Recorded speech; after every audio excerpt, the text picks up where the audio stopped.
અષ્ટકના નિયમને તમે બરાબર રીતે સમજો જ છો. બાહ્યતમ કક્ષામાં 8 ઇલેક્ટ્રોન હોય તો એ ખૂબ જ સ્થાયી રચના કહેવાય છે, જેને આપણે લુઈસ બિંદુ નિરૂપણમાં વારંવાર જોયું હતું. એક વસ્તુ હતી હાઇડ્રોજનને રિલેટેડ. હાઇડ્રોજનમાં 2 ઇલેક્ટ્રોન હોય તો એને અષ્ટકના નિયમ તરીકે કન્સિડર કરવો, એવું આપણે ભણી ચૂક્યા છીએ આગળ. જરા આગળનું યાદ કરી લ્યો. આગળના લેક્ચર્સની અંદર આપણે જુદા જુદા લુઈસ બિંદુ નિરૂપણ જોયેલા છે.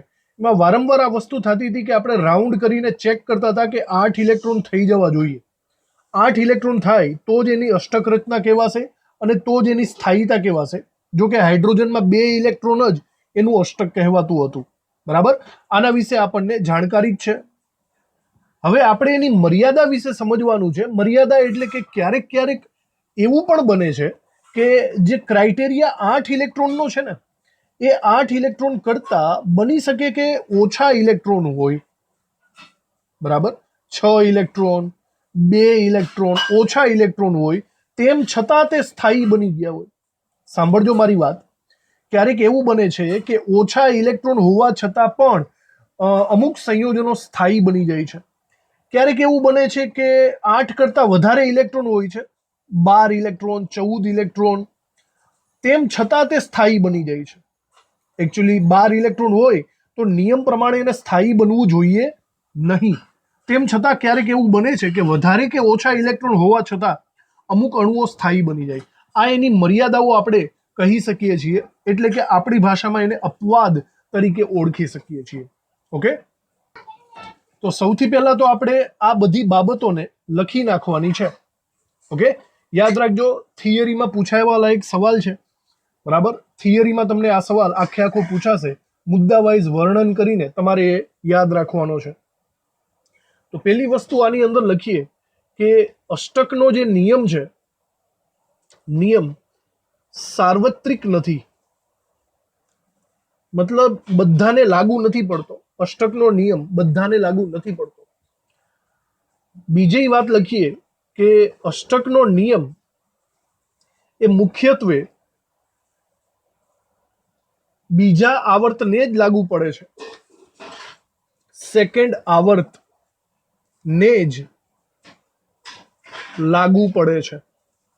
જુઓ, સેકન્ડ આવર્ત એટલે હું એમ લખી શકું છું કે ક્યાંથી ક્યાં સુધી થાય, લિથિયમથી લઈને નિયોન સુધી, એને જ આ વસ્તુ લાગુ પડી શકે છે. પછી આપણે મેઇન વાત કરીએ તો અષ્ટકના નિયમમાં 3 અપવાદ થશે. અષ્ટક નિયમમાં 3 અપવાદ છે. આપણે આ અપવાદની ચર્ચા કરવાની છે. 3 અપવાદ થશે. એમાંનો પહેલો અપવાદ થશે મધ્યસ્થ પરમાણુનું અપૂર્ણ અષ્ટક. અપૂર્ણ અષ્ટક એનો મતલબ 8 કરતા ઓછા ઇલેક્ટ્રોન હોય એવી રચના. બીજો અપવાદ થશે એકી ઇલેક્ટ્રોન અણુઓ, એકી ઇલેક્ટ્રોન ધરાવતા અણુઓ. આપણે અગાઉ ચર્ચા થયેલી છે, એકી સંખ્યામાં ઇલેક્ટ્રોન હોવા ન જોઈએ, યુગ્મ સ્વરૂપે જ હોવા જોઈએ. તેમ છતાં અમુક લોકો એકી ઇલેક્ટ્રોન હોવા છતાં સ્થાયી છે, એ અપવાદ.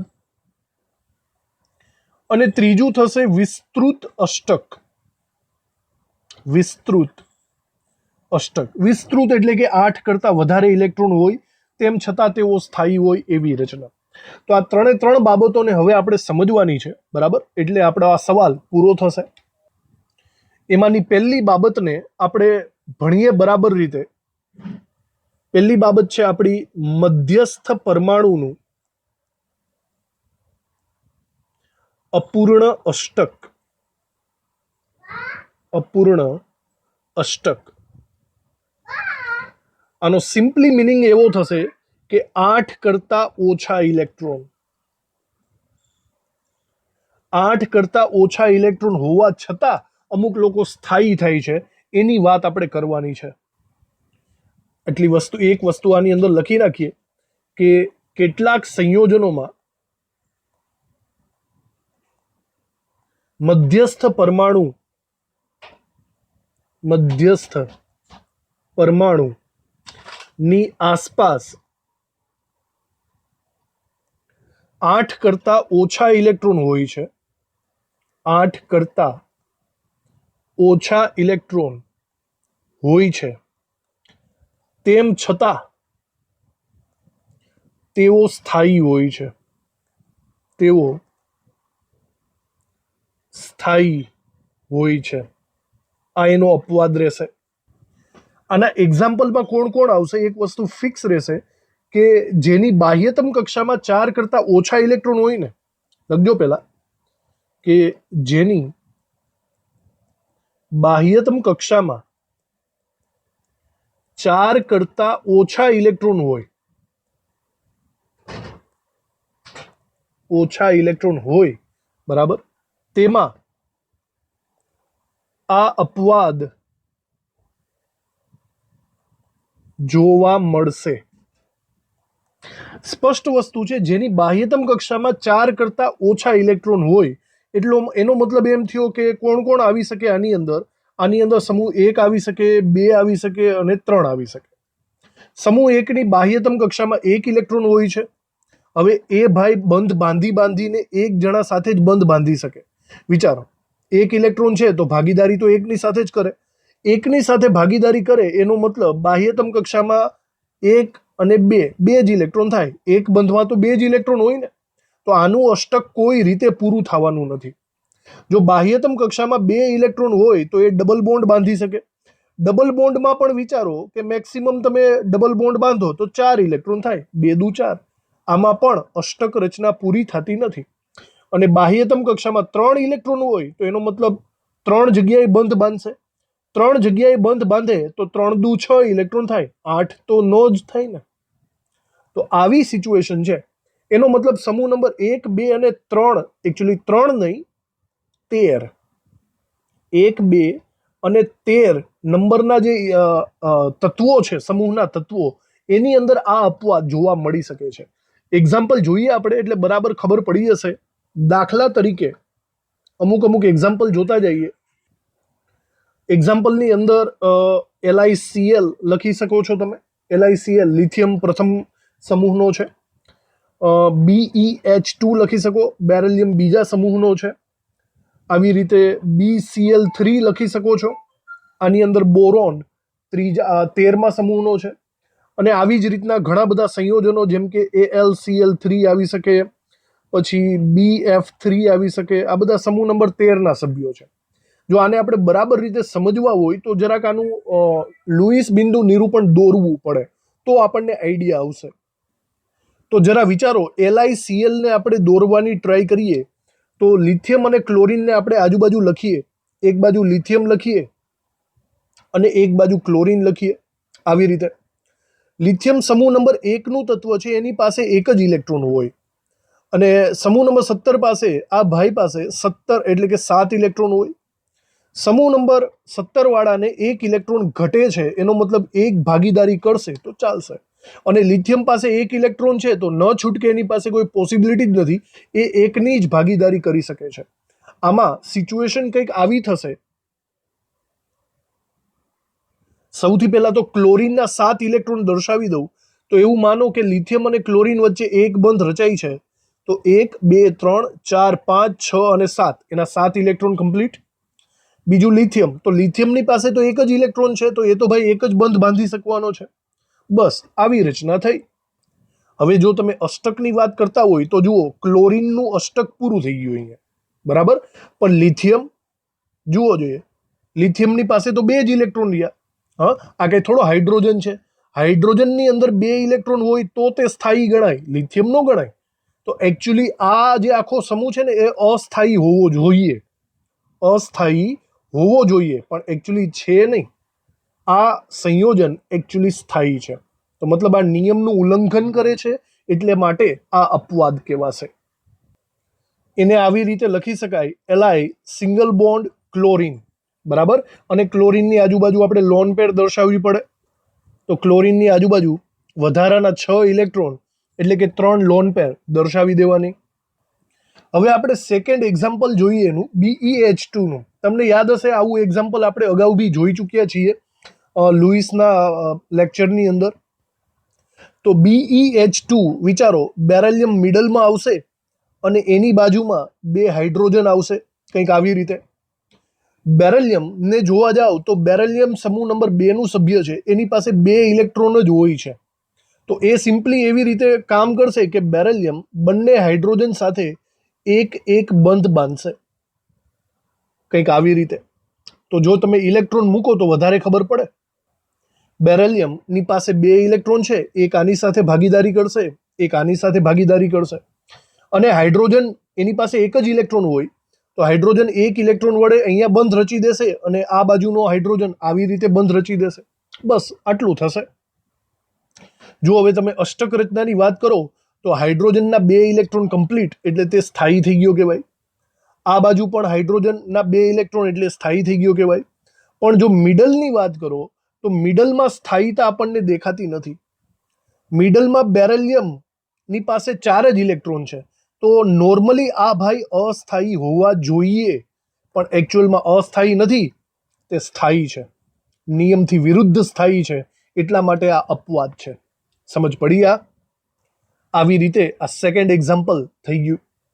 ત્રીજા એક્ઝામ્પલમાં આપણે BCl3 ની વાત કરીએ તો જુઓ બરાબર, BCl3 કંઈક આવી રીતે આપણે ક્રાઇટેરિયામાં લઈ શકીએ છીએ. જોજો, બોરોન અને એની આજુબાજુ 3 ક્લોરીન લઈ શકીએ આપણે, કંઈક આવી રીતે, અથવા ક્લોરીનને નીચે લખીએ, ચાલે. ઓકે, ચલો. બોરોન છે સમૂહ નંબર 13 નું સભ્ય, તો બાહ્યતમ કક્ષામાં એની પાસે 3 ઇલેક્ટ્રોન હોય, તો મેક્સિમમ એ 3 જગ્યાએ બંધ બાંધી શકે એમ છે. અને સ્પષ્ટ વસ્તુ દેખાય છે કે આજુબાજુ 3 જ ક્લોરીન છે કે નહીં? તો 3 ક્લોરીન હોવાના કારણે એ ત્રણેય સાથે એક એક એક એક બંધ બાંધી શકે એમ છે, સ્પષ્ટ વસ્તુ છે. અને ક્લોરીનને 1 ઇલેક્ટ્રોન ઘટે છે એટલે એ બી એક જ બંધ બાંધવાનો છે. સિચ્યુએશન કંઈક આવી થવાની છે. હવે જો એને બરાબર રીતે આપણે બિંદુ સ્વરૂપે દર્શાવીએ તો બોરોન આજુબાજુ 3 ઇલેક્ટ્રોન આવી રીતે ગોઠવાઈ જશે, અને ક્લોરીનની આજુબાજુ 7 ઇલેક્ટ્રોન હોય, 7 ઇલેક્ટ્રોન એમાંથી એક ભાગીદારીમાં વાપરશે અને બાકીના લોન પેરમાં, થઈ ગયા 7. 1 2 3 4 5 6 7. અહીંયા પણ એક ભાગીદારી, બાકીના લોન પેર સ્વરૂપે. હવે અષ્ટક રચના જો બરાબર રીતે જુઓ તમે તો ક્લોરીન એક ભાગીદારી કરી એટલે બધા પાસે 8 8 8 ઇલેક્ટ્રોન આવી જ ગયા, જોઈ શકો છો. ક્લોરીનના બધાના 8 ઇલેક્ટ્રોન. પણ વસ્તુ છે મિડલમાં જે આપણી પાસે હાજર છે બોરોન, તમે જરા બોરોનના ઇલેક્ટ્રોન ગણો તો ખબર પડશે કે બોરોન પાસે ઓનલી 6 ઇલેક્ટ્રોન જ છે. તો નોર્મલી આ ભાઈ અસ્થાયી થવા જોઈએ, પણ એકચ્યુઅલી અસ્થાયી નથી, તે સ્થાયી છે, નિયમથી વિરુદ્ધ. એટલા માટે આપણે એને અપવાદ તરીકે લેવા પડે. બોન્ડ લાઇન સ્ટ્રક્ચરમાં ક્લોરીનની આજુબાજુ આપણે 3 3 લોન પેર દર્શાવી દેવાની. લુઈસના બિંદુ નિરૂપણ આપણને આવડે જ છે. તો હવે તમને સમજાઈ ગયું હશે કે સમૂહ નંબર 1, સમૂહ નંબર 2 અને સમૂહ નંબર 3 ની અંદર આ લોચા તમને જોવા મળશે અપૂર્ણ અષ્ટકના. એલ્યુમિનિયમ અને બોરોન આ પણ સમૂહ નંબર 13 ના જ સભ્યો છે, આમાં પણ સિમિલર રચનાઓ થશે. તો ભાઈ આપણી આ પહેલી વસ્તુ થઈ મધ્યસ્થ પરમાણુનું અપૂર્ણ અષ્ટક. આની વાત આપણે પૂરી કરી. આટલી વસ્તુ તમારે લખવાની જો આ પૂછાય તો થિયોરિટિકલ સવાલ. અપવાદની અંદર બીજો નંબર આવે છે એકી ઇલેક્ટ્રોન અણુઓનો. એકી ઇલેક્ટ્રોન ધરાવતા અણુઓ. ચલો એની ચર્ચા કરી લઈએ, આ બીજા નંબરના અપવાદની. તો લુઈસના બંધારણમાં આપણી પહેલી એવી એક શરત હતી કે એકી ઇલેક્ટ્રોન હોવો ન જોઈએ, હોય તો સામેવાળાને ગિફ્ટ કરી દેવાનો. પણ અમુક સંયોજનો એવા છે જેની અંદર ન છૂટકે એકી ઇલેક્ટ્રોન હોય છે, બરાબર, તેમ છતાં તે સ્થાયી હોય છે. તો એની ચર્ચા કરી લઈએ આપણે. અહીંયા આપણે ડાયરેક્ટલી એના એક્ઝામ્પલ જ લખીએ, વધારે કંઈ ડિસ્કશન નથી આમાં. દાખલા તરીકે આવા એક્ઝામ્પલની અંદર નાઇટ્રિક ઓક્સાઇડ અને નાઇટ્રોજન ડાયોક્સાઇડ ને તમે લઈ શકો છો. આ બંને વાયુઓ છે, બરાબર.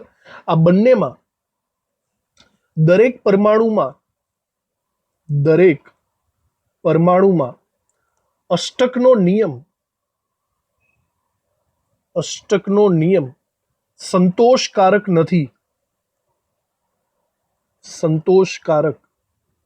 નથી, તેમ છતાં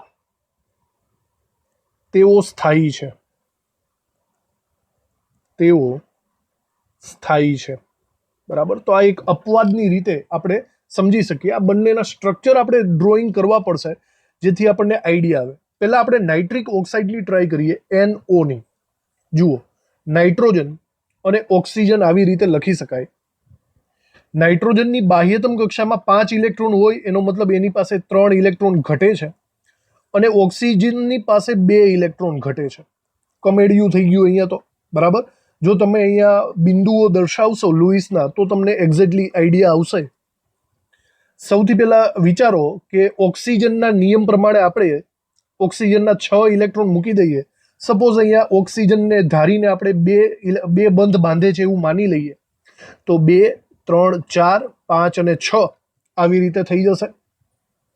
નાઇટ્રોજનની અંદર બાહ્યતમ કક્ષામાં 5 ઇલેક્ટ્રોન હોય, તો 5 ઇલેક્ટ્રોનની અંદરથી 2 તો ભાગીદારીમાં ચાલ્યા ગયા ડબલ બોન્ડમાં, 3, 4 અને 5. તો 1 ઇલેક્ટ્રોન નાઇટ્રોજન પાસે અહીંયા એક વધારાનો એક્સ્ટ્રા પડ્યો રહે છે, બરાબર. અષ્ટક રચનાની રીતે જોશો તો ઓક્સિજનનું અષ્ટક તો પૂરું થઈ ગયું 8 ઇલેક્ટ્રોનનું, પણ નાઇટ્રોજનનું જુઓ, નાઇટ્રોજનના 7 જ ઇલેક્ટ્રોન થયા, એને 1 ઇલેક્ટ્રોન ઘટે છે, જેનું કોઈ પણ સોલ્યુશન નથી.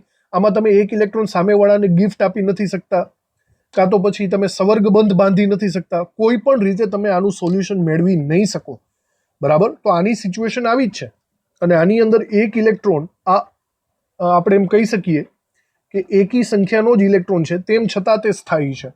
તો આ એક અપવાદની રીતે યાદ રાખવાનું છે તમારે. બીજું એક્ઝામ્પલ આપણે જોયું છે NO2 નું, બરાબર. તો NO2 ને પહેલા આપણે આવી રીતે લખી નાખીએ, નાઇટ્રોજન અને એની બંને સાઈડ ઓક્સિજન ઓક્સિજન. આની અંદર સૌથી પહેલા વિચારો કે નાઇટ્રોજન અને ઓક્સિજન બંને બાજુ ડબલ ડબલ બોન્ડ બનાવે તો કેવી સિચ્યુએશન થાય. ટ્રાય કરીએ. નાઇટ્રોજનની બાહ્યતમ કક્ષામાં 5 ઇલેક્ટ્રોન હોય, 2 ડબલ બોન્ડ આ બાજુ અને 2 બંધ આ બાજુ, તો એની પાસે 1 ઇલેક્ટ્રોન વધે. થાય આ રીતના. પછી ઓક્સિજનનું વિચારો. ઓક્સિજનને આમ બી 2 જ બંધ બાંધવાના હતા, તો ઓક્સિજનના 6 ઇલેક્ટ્રોનમાંથી 2 ભાગીદારીના, 3, 4, 5, 6. આ બાજુ પણ 2 ભાગીદારીના અને 2 લોન પેર, એમને એમ. આવી રીતે કરશો તો દરેકની પાસે અષ્ટક રચના પૂરી થશે, પણ નાઇટ્રોજન પાસે નહીં થાય. જુઓ, આમાં ઓક્સિજનનું અષ્ટક કમ્પ્લીટ થઈ ગયું, આ બાજુ પણ ઓક્સિજનનું અષ્ટક કમ્પ્લીટ થઈ ગયું, બરાબર. અને જો વચ્ચેના નાઇટ્રોજનને તમે બરાબર જોશો તો દેખાશે નાઇટ્રોજનની પાસે 9 ઇલેક્ટ્રોન આવી ગયા છે, અને આ ઇલેક્ટ્રોન એકી સંખ્યાનો ઇલેક્ટ્રોન આવી ગયો છે કે નહીં, જેનો કોઈ જ ઉપાય નથી. આ ઇલેક્ટ્રોનને તમે બાજુવાળાને ગિફ્ટમાં પણ નહીં આપી શકો, નહીં તો અહીંયા એકી સંખ્યામાં થઈ જશે, અથવા સવર્ગબંધ બાંધવા જશો તો પણ પ્રોબ્લેમ થશે. એટલે આનો કોઈ ઉપાય નથી. આવી રીતે આ 2 એક્ઝામ્પલ આપણી પાસે એવા છે જે એકી સંખ્યામાં ઇલેક્ટ્રોન ધરાવે છે, તેમ છતાં તે સ્થાયી છે. યાદ રાખવા અને એક્ઝામ્પલમાં લખવા પડશે આ. હવે આપણે ત્રીજા અપવાદ તરફ જઈએ. ત્રીજો અપવાદ આપણો આવવાનો છે વિસ્તૃત અષ્ટકનો. તો એના વિશે આપણે સમજી લઈએ. વિસ્તૃત અષ્ટક. વિસ્તૃત અષ્ટકનો મતલબ એમ થશે કે 8 કરતા વધુ ઇલેક્ટ્રોન. 8 કરતા વધુ ઇલેક્ટ્રોન. 8 કરતા વધારે ઇલેક્ટ્રોન હોય એ પણ એક રીતે અષ્ટકના નિયમનું ઉલ્લંઘન જ કહેવાય. તેમ છતાં અમુક લોકો સ્થાયી હોય છે. આવું મોસ્ટ ઓફલી બીજા આવર્ત કરતા નીચેના આવર્તોમાં જોવા મળે, એટલે કે ત્રીજા, ચોથા, પાંચમા આવર્તમાં જોવા મળે. એનું મેઇન રીઝન એ આપણે કહી શકીએ કે આ બધાની અંદર ડી અને એફ કક્ષકો આવેલી છે, એના કારણે એની અંદર ભાગીદારીની પોસિબિલિટી વધી જાય છે. પેલા એ વિધાન આપણે લખી નાખીએ કે આવર્ત કોષ્ટકમાં n બરાબર 3, એટલે કે ત્રીજો આવર્ત, અને તેનાથી પછીના આવર્તોમાં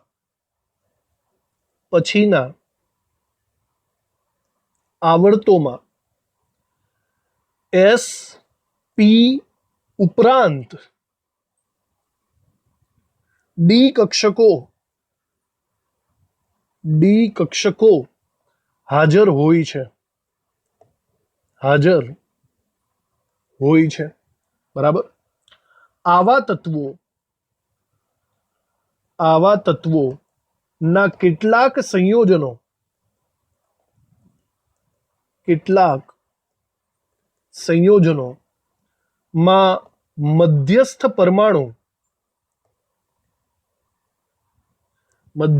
પરમાણુની આસપાસ 8 કરતા વધુ ઇલેક્ટ્રોન હોય છે. 8 કરતા વધુ ઇલેક્ટ્રોન હોય છે. તેમ છતાં તેઓ સ્થાયી હોય છે. બરાબર. આ સિચ્યુએશનને આપણે વિસ્તૃત અષ્ટકની સિચ્યુએશન કહેવાના છીએ. ઓકે, વિસ્તૃત અથવા તો વિસ્તરિત અષ્ટક કહી શકાય. તો આના અમુક એક્ઝામ્પલ આપણે જોઈએ. બરાબર, જે ત્રીજા આવર્તના અમુક એક્ઝામ્પલ આપણે લઈ શકીએ છીએ. દાખલા તરીકે આપણે PF5 લઈ શકીએ છીએ. આ સિવાય SF6 લઈ શકીએ છીએ. આ બાજુ આપણે SF6 લઈ લઈએ. બરાબર. એ સિવાય H2SO4 પણ છે. પહેલા આપણે આ બંનેને જોઈ લઈએ, વિસ્તૃત અષ્ટકના એંગલથી વિચારી લઈએ. ઓકે, તો ફોસ્ફરસની વાત કરો તો ફોસ્ફરસની બાહ્યતમ કક્ષામાં 5 ઇલેક્ટ્રોન હોય. ઓકે, તો એને 3 ઇલેક્ટ્રોન ઘટે છે. ઇન શોર્ટ 3 ઇલેક્ટ્રોન ભાગીદારી કરશે એટલે એનું કામ થઈ જશે. તો હું જ્યારે અહીંયા ફોસ્ફરસ દોરું છું તો એ જસ્ટ 3 બંધ બાંધશે તો તે સ્થાયી થાય. પણ એકચ્યુઅલી એની આજુબાજુ ઓલરેડી 3 નહીં પણ 5 ફ્લોરિન છે. ફ્લોરિન કેટલા છે? 5. હવે એ 3 બંધ બાંધી શકે અને એની આજુબાજુ 5 ફ્લોરિન ગોઠવાઈ ગયા તો એ ભાઈ શું કરી લેવાના? ફ્લોરિન બંધ તો બાંધવાનો કે નહીં? તો આ ભાઈ 5 સાથે બંધ બાંધશે. આમ બી એની પાસે 5 ઇલેક્ટ્રોન તો છે જ બાહ્યતમ કક્ષામાં. સમજો છો? એટલે કંઈક રચના આવી થશે. જોજો બરાબર રીતે. વચ્ચે આપણે ફોસ્ફરસ રાખીએ છીએ. બરાબર. પછી સમતલમાં ત્રિકોણ કરીએ. ફ્લોરિન સાથે ત્રિકોણાકાર સ્વરૂપે એક એક બંધ બંધાશે. આવી રીતે એક ઉપરની સાઈડ બંધ બંધાશે અને એક નીચેની સાઈડ બંધ બંધાશે. આવી રચના થઈ. જો આપણે આ એકનું જ ખાલી સ્ટ્રક્ચર મતલબ લુઈસ બંધારણ દોરી દઈએ, બરાબર, જેથી તમને ક્લેરિફિકેશન રહે. બધાના લુઈસ બંધારણ ટેક્સ્ટબુકમાં પણ નથી આપ્યા. તો 5 ફ્લોરિનને જો આપણે અહીંયા ગોઠવવાની ટ્રાય કરીએ તો બરાબર રીતે જોજો. 5 ફ્લોરિન, 3, 4 અને 5. બરાબર. ફોસ્ફરસની બાહ્યતમ કક્ષામાં 5 ઇલેક્ટ્રોન હોય તો 5 ભાગીદારી 5 ફ્લોરિન સાથે થવાની છે. આવું થયું. ઓકે, અને ફ્લોરિન પણ એક એક ભાગીદારી કરશે 1 ઇલેક્ટ્રોનની. બાકીના 3 લોન પેર થઈ જશે. એક ભાગીદારી અને 3 લોન પેર. દરેક ફ્લોરિનની અંદર આ ટ્રેન્ડ તમને જોવા મળશે. એક ભાગીદારી અને 3 લોન પેર, એક ભાગીદારી 3 લોન પેર. કંઈક આવી સિચ્યુએશન થઈ. હવે જો તમે બરાબર જુઓ ને તો ફ્લોરિનનું બધાનું કામ થઈ ગયું. ફ્લોરિને એક એક બંધ બાંધ્યો એનો મતલબ એક ઘટતો તો અને એક આવી ગયો. દરેક ફ્લોરિનની બાહ્યતમ અષ્ટક રચના પૂરી થઈ ગઈ. જોઈ લો, 8 8 8 ઇલેક્ટ્રોન દરેકના અંદર થઈ ગયા. પણ જ્યારે ફોસ્ફરસની વાત થાય છે ત્યારે ફોસ્ફરસના ઇલેક્ટ્રોન જરા ગણો તો કેટલા થાય છે. ફોસ્ફરસમાં 5 બંધ બંધાયેલા છે. 5 દુ 10 ઇલેક્ટ્રોન થાય. કેટલા થઈ ગયા? 10 ઇલેક્ટ્રોન. 10 ઇલેક્ટ્રોન હોવાના કારણે એ વિસ્તરિત અષ્ટક તરીકે ઓળખાશે. નોર્મલી આ સ્થાયી ન હોવો જોઈએ પણ તેમ છતાં છે સ્થાયી, એટલા માટે અપવાદ છે. સિમિલર આવી જ વસ્તુ SF6 ની અંદર તમે જોઈ શકો છો. SF6 નું આપણે બિંદુ નિરૂપણ નહીં દોરીએ. બરાબર, એમને આપણે જસ્ટ જોઈ લેવાનું છે કે સલ્ફરની બાહ્યતમ કક્ષામાં 6 ઇલેક્ટ્રોન હોય અને આજુબાજુ 6 ફ્લોરિન છે. તો પહેલા તો સલ્ફરના 6 ઇલેક્ટ્રોન 6 ફ્લોરિન સાથે એકલ બંધ બાંધશે. 4 બંધ સમતલમાં ચોરસ સ્વરૂપે, એક બંધ સમતલની ઉપરની સાઈડ અને એક બંધ સમતલની નીચેની સાઈડ. આવી રીતે. બરાબર. હવે જો ફ્લોરિને એક બંધ બાંધો એનો મતલબ ફ્લોરિન તો સ્થાયી થઈ ગયો. બરાબર. ફ્લોરિનનો એક બંધ બાંધો 2 3 4 5 6 7 એટલે એનું તો અષ્ટક પૂરું થઈ ગયું. વિચારો, 6 ઇલેક્ટ્રોન આના અને 2 ઇલેક્ટ્રોન આના એટલે અષ્ટક રચના તો પૂરી થઈ ગઈ ને કમ્પ્લીટલી. બધા ફ્લોરિનમાં આવું થશે. 3 લોન પેર અને એક બોન્ડિંગ પેર. ફ્લોરિનનું અષ્ટક અહીંયા કમ્પ્લીટ થઈ ગયું કહેવાય. ઓકે, પણ સલ્ફરની વાત કરો. હવે સલ્ફરની વાત કરશો તો સલ્ફરની આજુબાજુ 6 બંધ છે હવે 6 બંધનો મતલબ એમ થયો કે 6 દુ 12 ઇલેક્ટ્રોન થયા. સમજ પડી? 8 ઇલેક્ટ્રોન કરતા તે વટી ગયા 12 ઇલેક્ટ્રોન. આને કહીશું આપણે વિસ્તરિત અષ્ટક. નોર્મલી સ્થાયી ન હોવું જોઈએ, તેમ છતાં તે સ્થાયી છે. ઓકે, તો આ એના 2 એક્ઝામ્પલ થયા. હજી એક એક્ઝામ્પલ આપ્યું છે જે ટેક્સ્ટ બુકમાં આપ્યું છે, તો આપણે અહીંયા લખી નાખીએ. એક એક્ઝામ્પલ છે H2SO4 નું, એટલે કે સલ્ફ્યુરિક એસિડનું. બરાબર, આપણે જો બિંદુ નિરૂપણ તો નથી કરતા, પણ એવી જ રીતના અહીંયા આપણે ડ્રો કરી લઈએ. મિડલમાં સલ્ફર હોય છે. સલ્ફરની બાહ્યતમ કક્ષામાં 6 ઇલેક્ટ્રોન હોય, તો આ ભાઈ 6 બંધ બાંધી લે છે. જોજો બરાબર, 6 એ 6 બંધ બાંધી લે છે. ડબલ બોન્ડ ઓક્સિજન સાથે, એટલે ચલો આ સ્થાયી થઈ ગયો. ડબલ બોન્ડ ઓક્સિજન, આ પણ સ્થાયી થઈ ગયો. ખબર છે ને, ડબલ બોન્ડ હોય તો સ્થાયી થઈ જાય ઓક્સિજન. અને આ સાઈડ છે ને OH સ્વરૂપે, OH સ્વરૂપે. તો ઓક્સિજન નામ બી ડબલ બોન્ડ થઈ ગયા, અહીંયા બી ડબલ બોન્ડ. સલ્ફર રહી ગયો. સલ્ફરમાં તમે જોશો ને તો સલ્ફરે 6 બંધ બાંધ્યા, એટલે ફરીથી એવું થયું 6 દુ 12 ઇલેક્ટ્રોન થાય સલ્ફર પાસે. ઓકે, તો અષ્ટકના નિયમને વટી ગયો કહેવાશે. અને ઓક્સિજન ઉપર લોન પેર દર્શાવીએ તો આપણને બહુ સારી રીતે ખબર છે, ઓક્સિજને 2 બંધ બાંધ્યા હોય તો એની પાસે 2 લોન પેર બાકી વધેલી હોય. આગળ આપણે લુઈસ બિંદુ નિરૂપણ જોયેલું જ છે. આવી રીતે થશે. તો નોર્મલી આ સ્થાયી ન હોવો જોઈએ, તેમ છતાં તે સ્થાયી છે, એટલે અપવાદ છે. એક વાક્ય અહીંયા લખી નાખીએ કે આ ઉપરાંત સલ્ફરના ઘણા સંયોજનો એવા છે, સલ્ફરના ઘણા સંયોજનો અષ્ટકના નિયમનું પાલન કરતા નથી. અષ્ટક નિયમનું પાલન કરતા નથી. ઓકે, બની શકે એવું. પણ અત્યારે આપણને જે એક્ઝામ્પલ આપ્યા છે ને એ ખાસ કરીને યાદ રાખવાના તમારે. બરાબર, એ તમને MCQs ની અંદર આવી શકે છે. તો જો અષ્ટકના નિયમની મર્યાદાઓ વાળો સવાલ પૂરો થયો. જો તમને એટલું પૂછે અષ્ટકના નિયમની મર્યાદાઓ જણાવો, તો તમારે આટલો સવાલ લખવો પડશે. આ 3 મુદ્દાને મેઇન હાઇલાઇટ કરવા પડશે. મધ્યસ્થ પરમાણુનું અપૂર્ણ અષ્ટક, ઉદાહરણ સહિત, એકી ઇલેક્ટ્રોન અને વિસ્તૃત અષ્ટક. સમજ પડી? હવે આવી રીતે અષ્ટકના નિયમની ખામી એવું પણ એક અલગથી ટોપિક આપેલો છે, એની પણ ચર્ચા કરી લઈએ આપણે. તો અષ્ટકના નિયમની ખામીઓ અહીંયા તમને 3 આપેલી છે. બરાબર જોજો.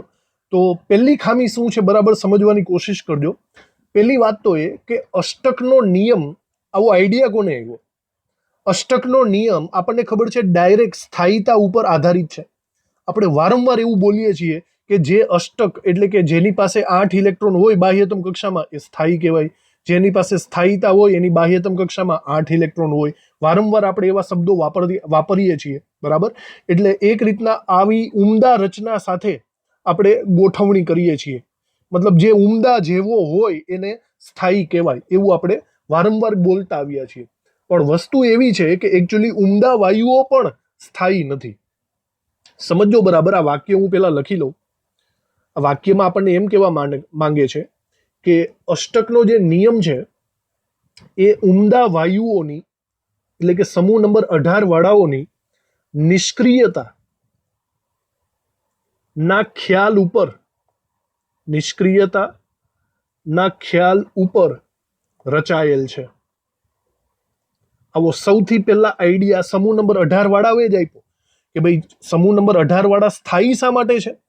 કારણ કે તેની બાહ્યતમ કક્ષામાં 8 ઇલેક્ટ્રોન છે. બરાબર, પણ જોજો પ્રોબ્લેમ શું આવ્યો? જોરદાર પ્રોબ્લેમ છે. પ્રોબ્લેમ એ છે કે પરંતુ કેટલાક ઉમદા વાયુઓ જ નિષ્ક્રિય નથી. કેટલાક ઉમદા વાયુઓ નિષ્ક્રિય નથી. એક તો આઈડિયા એણે આપ્યો અને પોતે જ નિષ્ક્રિય નથી, એવું પણ બની શકે છે.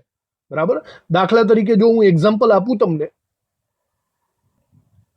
દાખલા તરીકે ક્રિપ્ટોન અને ઝેનોન છે ને, ક્રિપ્ટોન અને ઝેનોન એ ઓક્સિજન અને ફ્લોરિન સાથે સંયોજનો બનાવતા જોવા મળ્યા છે. સંયોજનો બનાવે છે. કેવા કેવા સંયોજનો જરા જોજો. સંયોજનોમાં પહેલા તો XeF2 જેવા સંયોજનો છે. આ તમારે 12મા ધોરણમાં પી વિભાગના તત્વોમાં ડિટેલમાં ભણશો.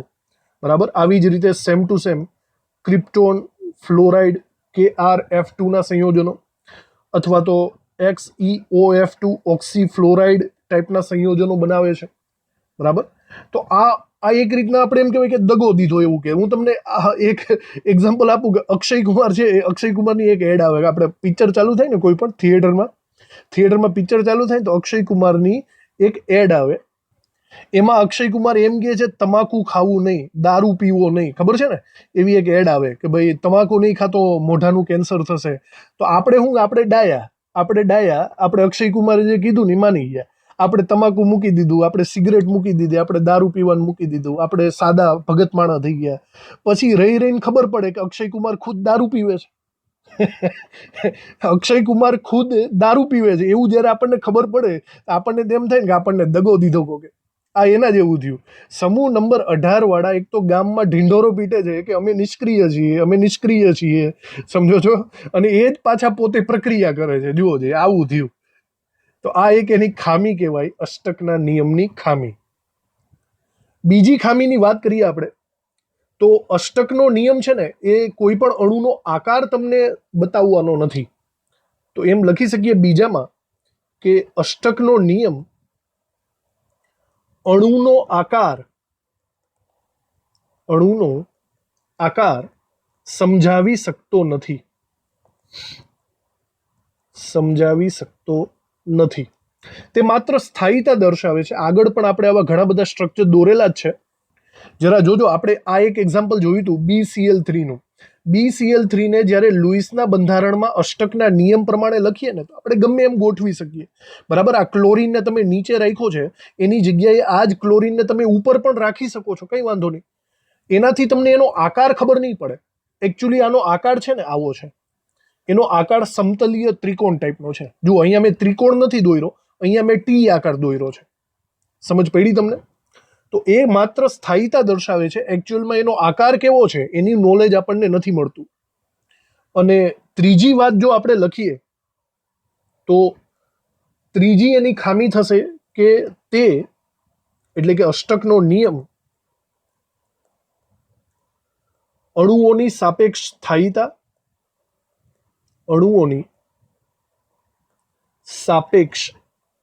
સ્થાયીતા અને અણુઓની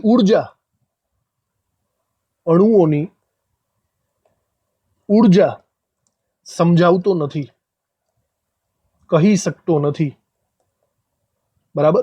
હું તમને એમ કહી દઉં કે ભાઈ એક BCl3 છે, બરાબર, અને એક PCl5 છે. બંનેના અષ્ટક રચના દોરો, બરાબર, બંનેની સ્થાયીતા જુઓ અને પછી મને એમ કહો કે આ બેમાંથી કોણ વધારે સ્થાયી. તો એ વસ્તુ ખબર નહીં પડે. કોણ વધારે સ્થાયી, આની ઉર્જા કેટલી છે, વધારે છે, આની ઉર્જા કેવી ઓછી છે, એ તમને આઈડિયા મળતો નથી, બરાબર. તો અષ્ટકનો નિયમ આ બધી બાબતો આપણને સમજાવી નથી શકતો. તો ઓવરઓલ આ 3 છે એ અષ્ટકના નિયમની ખામીઓ છે જે આપણે યાદ રાખવાની છે. કદાચ અલગ સવાલમાં પૂછાય, કદાચ MCQsમાં પૂછાય, તો આપણે તૈયારી રાખવી પડશે. ઓકે, તો આ લેક્ચર અહીંયા આપણે ખતમ કરીએ. અષ્ટકના નિયમની મર્યાદાઓ અને ખામીઓ પૂરી થઈ.